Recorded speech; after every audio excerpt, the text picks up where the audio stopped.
solto a qualquer momento, pessoal. Uou! Notícia boa! Tem esse vídeo. Quando o Lula estava preso 580 dias, você imaginava que ele fosse ser candidato à presidência da República? Tudo pode acontecer. Então vocês ainda trabalham com a possibilidade do Bolsonaro ser presidente. E quem deu esse direito pro Lula? O ministro Fachin, que é um homem... Lembrando, pessoal, que Bolsonaro, ele não precisa de campanha. Ele só precisa do 22 na urna. Bata as panelas. Deixe seu like.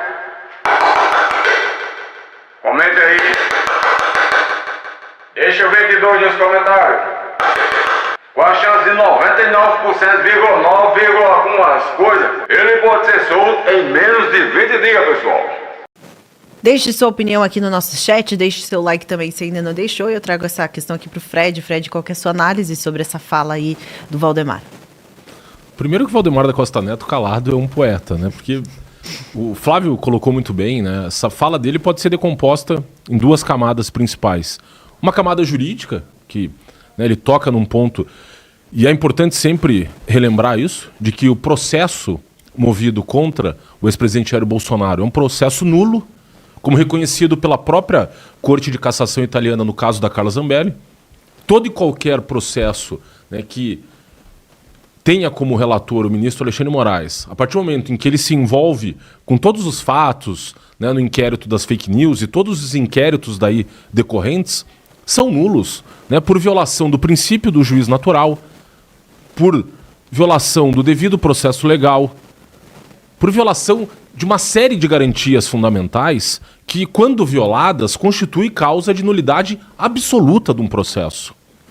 Essa falta né, de respeito ao princípio da imparcialidade, que é pilar, pressuposto do Estado de Direito, de que o Estado juiz só atue diante de um caso quando provocado e quando esse Estado juiz, né, os magistrados, não tenham qualquer tipo de vínculo objetivo ou subjetivo com a causa, isso é aula de massinha 1 de qualquer democracia e Estado de Direito que se preze no mundo.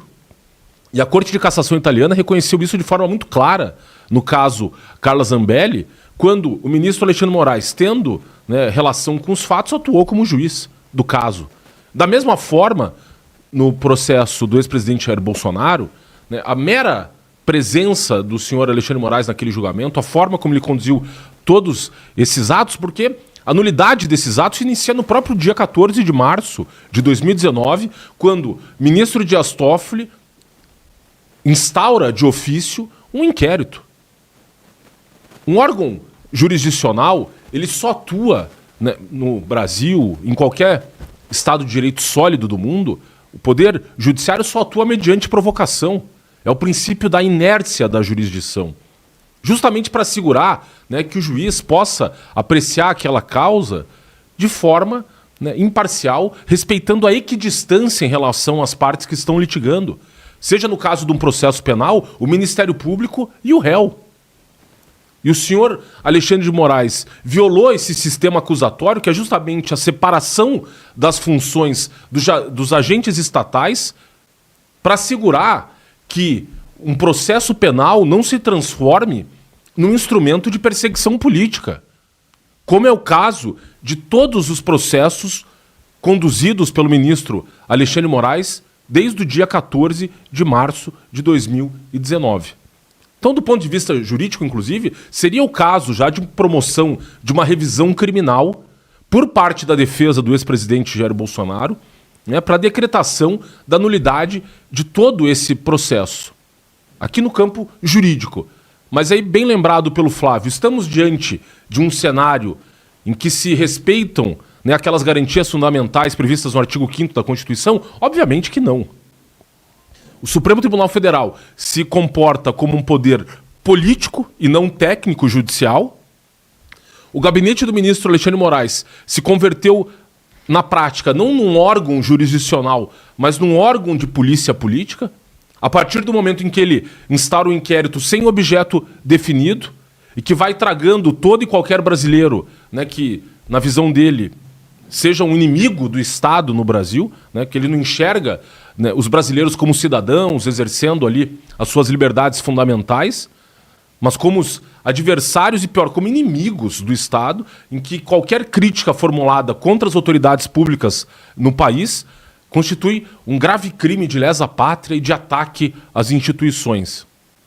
Então, considerando esse cenário, é muito pouco provável que o senhor Edson Fachin, considerando inclusive a biografia dele próprio, a forma como ele chegou ao Supremo Tribunal Federal, depois de uma longa folha de prestação de serviços ao PT, ao MST, ele próprio responsável, como bem lembrou o senhor Valdemar da Costa Neto, pela anulação da condenação do Lula, pela descondenação do Lula, que propiciou com que ele voltasse, né, à cena do crime no dia 1º de janeiro de 2023. Então, você desconsiderar todo esse contexto político e imaginar, né, que daí advenha uma decisão, né, que reconheça a ilegalidade praticada em todos esses processos... Você que está conosco, não deixou o seu like, deixe, por favor, é super importante pra gente. Agora, voltando com o Flávio Gordon. Flávio, gostaria de te ouvir analisar essa questão, essa fala do Valdemar aí sobre uma possível reviravolta no caso Bolsonaro. Será que acontece? Oi, Mari. Eu acho que o Valdemar, por um lado, ele tem informações políticas a respeito desse assunto, certamente muito mais do que nós, mas, por outro lado, ele continua usando um linguajar que remete ao universo jurídico. Então, ele fala que vai depender do STF. Pelo que eu entendi das demandas propriamente jurídicas da defesa, eles querem basicamente 4 pontos, né? Um, que eles questionam que o caso do ex-presidente Jair Bolsonaro não tenha se levado ao plenário, né? Que é o caso que deveria ter sido em se tratando de um ex-presidente. Ele não deveria ter sido julgado na primeira turma. Isso é um dos argumentos da defesa.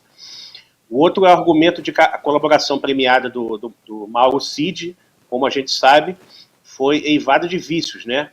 Inclusive, ele chegou a ser constrangido publicamente pelo juiz do caso, Alexandre de Moraes, que inclusive ameaçou tomar medidas restritivas contra parentes seus, né? E o próprio Mauro Cid vazou um áudio dele confessando que estava sendo forçado a conduzir a delação para uma determinada direção, né?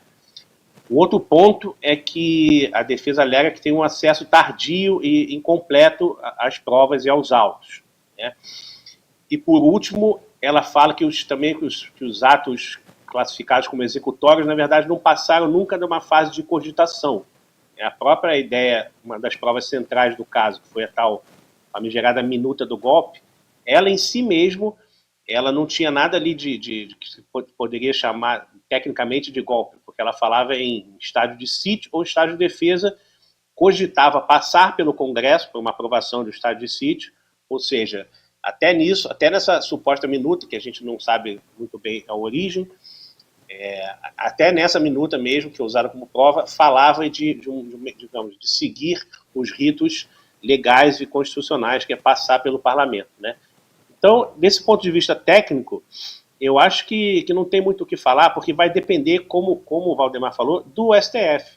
E a gente sabe que, apesar do caso poder ir para a segunda turma, né, que, digamos, tem nomes ali um pouco menos hostis ao Bolsonaro, a gente sabe que as figuras ali do poder que conduziram todo esse processo, que foi um processo eminentemente político, continuam nos seus postos, continuam com uma agenda anti-bolsonarista, continuam tomando medidas contra o bolsonarismo para, digamos, aniquilar essa força política do Brasil. Isso é muito claro. O plano de derrotar o bolsonarismo continua vigente na cabeça, digamos, dessas figuras que são as figuras mais poderosas do STF, né? Então a gente tem que analisar por essas duas coisas. Quais são as conjunturas? Não adianta a gente ficar falando do ponto de vista técnico, porque do ponto de vista técnico cabe a uma decisão discricionária dos ministros do STF e tem a ver com as pressões internas ali dentro da corte. E do ponto de vista político, que o processo foi inteiramente político desde o começo, né, a gente tem que lembrar, eu, por exemplo, trato caramente o que aconteceu em 2022, eu escrevi na Gazeta sobre isso, o nosso repórter também, Hugo Freitas, já escreveu uma reportagem sobre esse conceito. Eu trato como um golpe de Estado judicial aplicado no Bolsonaro. O Bolsonaro foi apiado do poder e tinha que se criar toda uma justificativa para impedir que ele voltasse mesmo derrotado eleitoralmente, que ele persistisse na vida política como oposição, uma oposição ainda forte, ainda vigorosa. Era preciso criar algum tipo de estratégia para governar sob um estado de exceção, né? E foi isso, para isso serviu o 8 de janeiro. O 8 de janeiro, digamos, era uma necessidade quase estrutural desse plano de governar sob o que eles chamam de democracia defensiva, né? O conceito que os nossos magistrados importaram do universo jurídico alemão, que é a ideia de que você pode suspender determinados direitos fundamentais, determinadas garantias constitucionais, se o objetivo for a defesa do Estado democrático de direito, né? Então, como dizia o filósofo político Carl Schmitt, a soberania, aquele que tem o poder soberano, é aquele que governa sob o estado de exceção. E foi isso que o STF, junto com o PT, conseguiram criar. Então, o 8 de janeiro foi toda uma construção. A gente lembra que o 8 de janeiro foi o coroamento de uma eleição conduzida com parcialidade, com ministros falando que queriam derrotar o bolsonarismo, com outro ministro falando que missão dada, missão cumprida, no caso do Benedito Gonçalves, que foi recentemente, a gente soube que tomava o uísque Macallan lá com Porcaro, em Londres, né, junto com Alexandre Moraes, junto com outros participantes desse grande grupo de poder.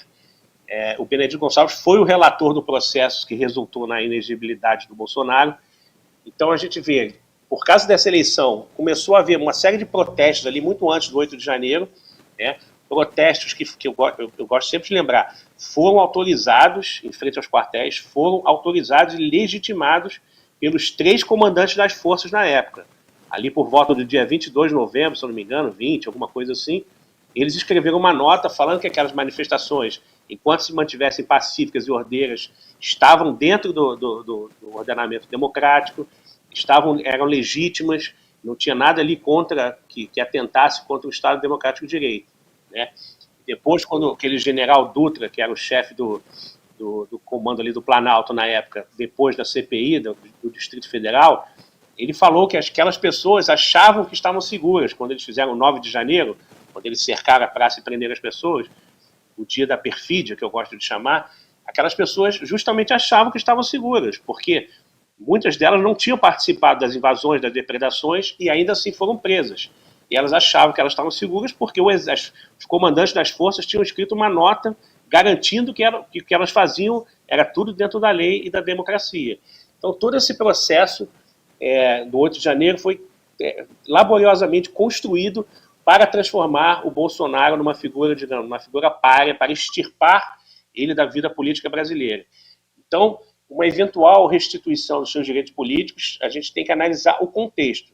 O Valdemar compara com o caso de Lula, mas o caso de Lula é o seguinte, a esquerda sempre foi um movimento internacional. Então, o Lula sempre contou com o apoio externo de militantes da inteligência do mundo todo, em defesa da sua descondenação, em defesa da restituição dos seus direitos políticos. Aqui, internamente, criou-se também um consenso entre as elites política e financeira para restabelecer o Lula, porque, digamos, era o único julgado com condições de derrotar o Bolsonaro. Então, criou-se também um consenso aqui. E para uma eventual restituição política dos direitos do Bolsonaro, teria que ser também um processo político. Então, não adianta o Valdemar dizer as duas coisas ao mesmo tempo. Ele tem garantido esse processo político, a gente tem isso hoje em dia, o contexto que se apresenta é esse, de uma grande conjuntura política em favor do Bolsonaro.